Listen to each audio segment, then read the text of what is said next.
پاکستان کے بہت بڑے سائنسدان جاوید چودھری صاحب نے بہت ہی بہترین تحقیق کے بعد انکشاف کیا ہے کہ اس وقت پاکستان میں جو یہ بجلی کا بحران ہے اس کی اصل وجہ موبائل چارجنگ ہے۔ پاکستان میں تقریباً روزانہ 9 کروڑ کے قریب یونٹس موبائل چارجنگ کرنے پر ضائع ہوتے ہیں۔ اس لیے اس وقت کوئی پاکستان میں بحران کا ذمہ دار ہے تو وہ صرف اور صرف آپ اور میں ہیں جو موبائل کو چارج کرتے ہیں۔ اس میں جاوید چودھری صاحب کا، آئی پی پیز کا اور سرکار کا کوئی قصور نہیں ہے۔ قصوروار ہیں آپ لوگ اور ہم لوگ، جن کی وجہ سے آج یہ مہنگائی اور لوڈ شیڈنگ کا بحران اس پورے ملک کو سہنا پڑ رہا ہے۔ اور اس وقت جو 180 روپے سے لے کر 200 روپے تک چینی مل رہی ہے، اس کی وجہ بھی سرکار یا شوگر مافیا نہیں، اس کی وجہ بھی آپ اور میں ہیں، کیونکہ ہم لوگ روزانہ 2-3 کپ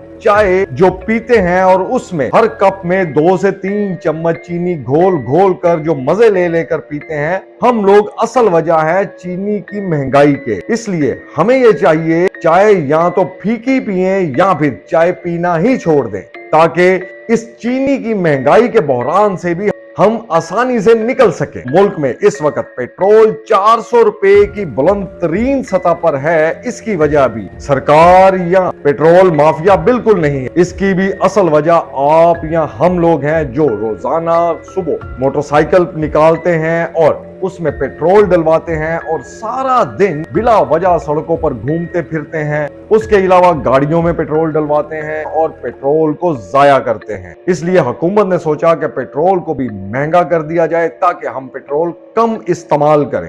حکومت کو ہمارا بہت خیال ہے، ہم ہی اپنا خیال نہیں رکھ پاتے اور فضولیات میں زندگی گزار رہے ہیں۔